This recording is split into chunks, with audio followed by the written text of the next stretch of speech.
Bengaluru Rameshwaram cafe bomb blast ಪ್ರಕರಣಕ್ಕೆ ಸಂಬಂಧಪಟ್ಟಂತೆ ಬಳ್ಳಾರಿಯ ಯುವಕನನ್ನ ವಶಕ್ಕೆ ಪಡೆದಿದೆ ಎನ್ಐಎ ಅಧಿಕಾರಿಗಳು. ಬೆಳಗ್ಗೆ 4 ಗಂಟೆಗೆ ಶಬ್ಬೀರ್ನನ್ನ ವಶಕ್ಕೆ ಪಡೆದಿದ್ದಾರೆ ಎನ್ಐಎ ಅಧಿಕಾರಿಗಳು.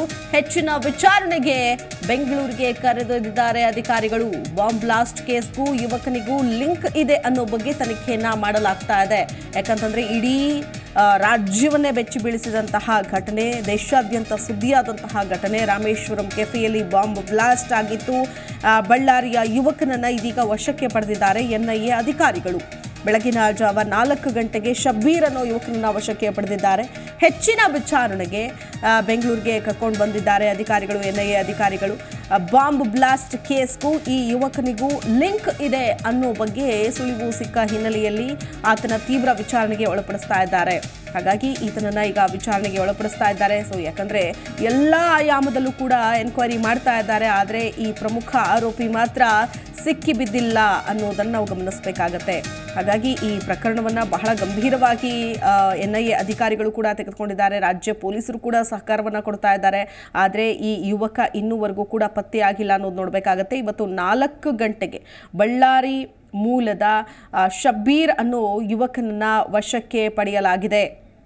ಆತನನ್ನು ಬೆಂಗಳೂರಿಗೆ ಕರ್ಕೊಂಡು ಬಂದು ಹೆಚ್ಚಿನ ವಿಚಾರಣೆಯನ್ನು ಕೂಡ ಮಾಡಲಾಗ್ತಾ ಇದೆ ಅಂತ ಹೇಳಲಾಗ್ತಾ ಇದೆ. ಒಂದು ಖಾಸಗಿ ಕಂಪನಿಯಲ್ಲಿ ಕೆಲಸ ಮಾಡ್ತಾ ಇದ್ದ ಅಂತ ಹೇಳಲಾಗುತ್ತೆ. ಯಾಕಂತಂದರೆ ಶಂಕಿತ ಉಗ್ರನನ್ನು ಈತ ಭೇಟಿಯಾಗಿದ್ದ ಅಂತ ಹೇಳಲಾಗ್ತಾ ಇದೆ.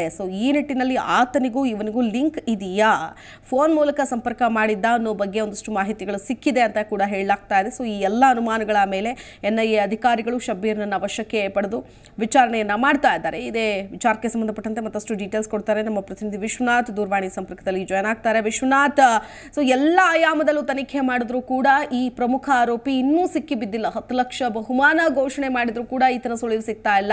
ಈಗ ಒಂದು ಪ್ರಮುಖ ಲಿಂಕ್ ಸಿಕ್ಕಿದೆ ಅಂತ ಹೇಳ್ಬೋದು. ಶಬ್ಬೀರ್ ಈತನನ್ನ ಭೇಟಿಯಾಗಿದ್ದ ಅನ್ನುವಂತಹ ವಿಚಾರಗಳು ಬರ್ತಾ ಇದೆ.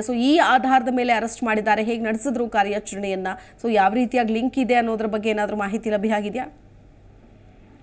ಈಗಾಗಲೇ ರಾಮೇಶ್ವರಂ ಬಾಂಬ್ ಬ್ಲಾಸ್ಟ್ ಪ್ರಕರಣಕ್ಕೆ ಸಂಬಂಧಪಟ್ಟಂತೆ ಪೊಲೀಸರು ತನಿಖೆಯನ್ನ ಕೈಗೊಂಡಿದ್ರು. ಸಿಸಿಬಿ ಅಧಿಕಾರಿಗಳು ಕೂಡ ತುಂಬಾ ತಲೆ ಕೆಡಿಸಿಕೊಂಡು ತನಿಖೆಯನ್ನು ಕೂಡ ಕೈಗೊಂಡಿದ್ರು. ಅದಾದ್ಮೇಲೆ ಯಾವಾಗ ಎನ್ಐಎ ಅಧಿಕಾರಿಗಳು ಒಂದು ಪ್ರಕರಣಕ್ಕೆ ಎಂಟ್ರಿ ಕೊಟ್ಟರು, ಒಂದು ಹೆಜ್ಜೆ ಮುಂದೆ ಹೋಗಿ ಈಗ ತನಿಖೆಯನ್ನು ನಡೆಸುವಂತಹ ಕೆಲಸವನ್ನು ಕೂಡ ಮಾಡ್ತಾ ಇದ್ದಾರೆ. ಇನ್ನು ರಾಮೇಶ್ವರಂ ಕೆಫೆಯಿಂದ ಹಿಡಿದು ಇದುವರೆಗೂ ಕೂಡ ಈ ಶಂಕಿತ ಉಗ್ರ ಎಲ್ಲೆಲ್ಲಿ ಓಡಾಡಿದನಲ್ಲ, ಆ ಎಲ್ಲಾ ಸಿಸಿಟಿವಿ ದೃಶ್ಯಾವಳಿಗಳನ್ನು ಕೂಡ ಪರಿಶೀಲನೆ ನಡೆಸುವಂತಹ ಕೆಲಸವನ್ನು ಕೂಡ ಮಾಡ್ತಾ ಇರುವಂತದ್ದು. ಈಗಾಗಲೇ ಈ ಮೊದಲೇ ನಾವು ಸುದ್ದಿಯನ್ನ ಬಿತ್ತರಿಸಿದ ಹಾಗೆ ಬಳ್ಳಾರಿ ಮತ್ತು ಬೀದರ್ಗೂ ಕೂಡ ಈತ ಹೋಗಿದ್ದ ಅನ್ನೋ ಒಂದು ಮಾಹಿತಿ ಕೂಡ ಲಭ್ಯ ಆಗಿತ್ತು. ಹೀಗಾಗಿ ಈತ ತುಮಕೂರು ಮಾರ್ಗವಾಗಿ ಬಳ್ಳಾರಿಗೆ ಯಾಕೆ ಹೋದ ಅನ್ನೋ ಒಂದು ಅನುಮಾನಗಳು ಕೂಡ ಎನ್ಐಎ ಅಧಿಕಾರಿಗಳಲ್ಲಿ ಇತ್ತು. ಹೀಗಾಗಿ ಆ ಬಳ್ಳಾರಿಯಲ್ಲಿ ಈತನ ಸಂಪರ್ಕದಲ್ಲಿ ಇರಬಹುದಾದ ವ್ಯಕ್ತಿಯನ್ನ ಈಗ ಅಧಿಕಾರಿಗಳು ಕೂಡ ವಶಕ್ಕೆ ಪಡ್ಕೊಂಡಿದ್ದರು. ಈ ಒಂದು ವ್ಯಕ್ತಿ ಏನಿದ್ದಾನೆ ಈತ ಈ ಶಂಕಿತರ ಜೊತೆ ಲಿಂಕ್ ಇರಬಹುದು ಅನ್ನೋ ಒಂದು ಅನುಮಾನದ ಮೇರೆಗೆ ಈಗ ವಶಕ್ಕೆ ಪಡ್ಕೊಂಡಿರುವಂತದ್ದು. ಈತನ ಹೆಸರು ಶಬ್ಬೀರ್ ಅಂತ. ಇವತ್ತು ಬೆಳಗ್ಗೆ 4 ಗಂಟೆಗೆ ಎನ್ಐಎ ಅಧಿಕಾರಿಗಳು ಈತನನ್ನು ವಶಕ್ಕೆ ಪಡೆದು ವಿಚಾರಣೆ ನಡೆಸುವಂತಹ ಕೆಲಸವನ್ನು ಕೂಡ ಮಾಡ್ತಾ ಇರುವಂತದ್ದು. ಪ್ರಮುಖವಾಗಿ ಬಳ್ಳಾರಿಯಲ್ಲೇ 45ಕ್ಕೂ ಹೆಚ್ಚು ನಿಮಿಷ ಈ ಶಂಕಿತ ಉಗ್ರ ಓಡಾಡಿರ್ತಾನೆ. ಹೀಗಾಗಿ ಬಳ್ಳಾರಿಯಲ್ಲಿ ಇರುವಂತಹ ಕೆಲವೊಬ್ಬರನ್ನ ವಶಕ್ಕೆ ಪಡೆದುಕೊಳ್ಳಬೇಕಾದಂತಹ ಅನಿವಾರ್ಯತೆ ಕೂಡ ಎನ್ಐಎ ಅಧಿಕಾರಿಗಳಿಗೆ ಇತ್ತು. ಅದರಲ್ಲೂ ಕೂಡ ಶಬ್ಬೀರ್ ಆ ಕೆಲವೊಂದು ಕೃತ್ಯಗಳಲ್ಲಿ ಭಾಗಿಯಾಗಿದ್ದಾನೆ ಅನ್ನೋ ಒಂದು ಅನುಮಾನಗಳು ಕೂಡ ಇದೆ. ಹೀಗಾಗಿ ಈ ಶಬ್ಬೀರ್ ಎಂಬಾತನನ್ನ ಈಗ ವಶಕ್ಕೆ ಪಡೆದು ಈ ಒಂದು ಲಿಂಕ್ ಇದೆಯಾ ಶಂಕಿತನ ಜೊತೆ ಅನ್ನೋ ಒಂದು ನಿಟ್ಟಿನಲ್ಲಿ ಅಧಿಕಾರಿಗಳು ತನಿಖೆಯನ್ನ ನಡೆಸ್ತಾ ಇರುವಂತದ್ದು. ಶಿಲ್ಪ, ಒಟ್ಟಾರೆಯಾಗಿ ಪ್ರಕರಣದಲ್ಲಿ ಈಗಾಗಲೇ ಈ ಶಂಕಿತ ಉಗ್ರ ಮಂಗಳೂರು ಮೂಲದವನು ಅನ್ನೋ ಒಂದು ಮಾಹಿತಿ ಕೂಡ ಇರುವಂತದ್ದು ಒಂದು ಕಡೆ ಆದ್ರೆ, ಮತ್ತೊಂದು ಕಡೆ ಈತ ಬಳ್ಳಾರಿಗೆ ಯಾಕೆ ಹೋದ, ಬೀದರ್ ಮುಖಾಂತರವಾಗಿ ಹೈದರಾಬಾದ್ಗೂ ತಲುಪಿ ಅಲ್ಲಿಂದ ಬೇರೆ ದೇಶಕ್ಕೂ ಹೋಗಿರುವಂತಹ ಅನುಮಾನಗಳು ಕೂಡ ಅಧಿಕಾರಿಗಳಿಗೆ ವ್ಯಕ್ತವಾಗ್ತಾ ಇದೆ. ಹೀಗಾಗಿ ಈತನ ಜೊತೆ ಲಿಂಕ್ ಇರಬಹುದಾದಂತಹ ವ್ಯಕ್ತಿಗಳು ಅಂತಂದ್ರೆ ಶಂಕಾಸ್ಪದ ವ್ಯಕ್ತಿಗಳನ್ನ ವಶಕ್ಕೆ ಪಡೆದು ವಿಚಾರಣೆ ನಡೆಸುವಂತಹ ಕೆಲಸ ಕೂಡ ನಡೀತಾ ಇರುವಂತದ್ದು.